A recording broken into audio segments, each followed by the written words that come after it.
Awali ya yote niungane nanyi kumshukuru Mwenyezi Mungu ambaye ametujalia afya njema na leo tukawa miongoni mwa wanawake duniani ambao wanasherekea siku yao ambayo waliamua kutoka hadharani ili waweze kutambulika kwamba na wao ni sehemu ya jamii. Wanawake oye!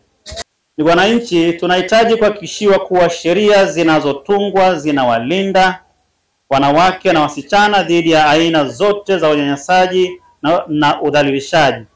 Tunahitaji kuboresha fursa za elimu ili wasichana waweze kupata elimu bora ambayo itawapa uwezo wa kuleta mabadiliko katika jamii zao.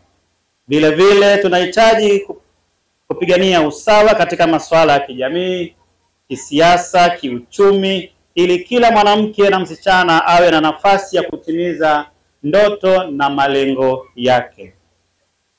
Ni wananchi, nitoe rai tena kwenu, endeleeni kutumia vizuri mikopo ya 10% ya mapato ya ndani ya halmashauri ili mjiongezee mtaji wa kujikwamua kiuchumi sambamba na kutoa ajira. Lakini nisisitize kiasi kikubwa cha mikopo hiyo kitumike katika uwekezaji kwa kuanzisha na kuendeleza viwanda vidogo vya wajasiriamali na kutoa mafunzo katika muktadha wa upatikanaji na ukuzaji wa ujuzi, biashara na uandishi wa maandiko ya miradi. Ndugu wananchi, mmesikia kiasi cha fedha kilichokopeshwa kwa vikundi 75 vya kina mama, wanawake na wasichana. Vikundi vifuatavyo 75 na kiasi cha shilingi za Kitanzania milioni 916,500,000 zimetolewa. Tunachoomba fedha hizi zitumike vizuri.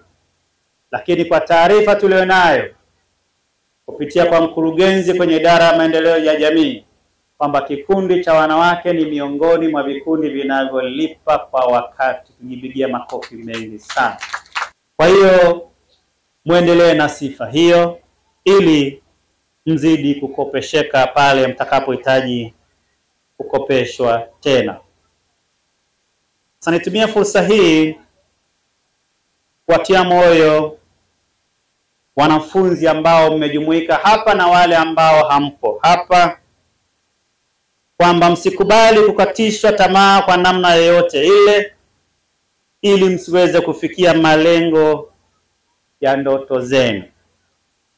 Amua na kujiamini kuwa wewe ni mwanamke na msichana unayeweza kuwa mwalimu, wakili, mhandisi, daktari, rubani, mkurugenzi, mkuu wa wilaya, mbunge, mwenyekiti na viongozi mbalimbali.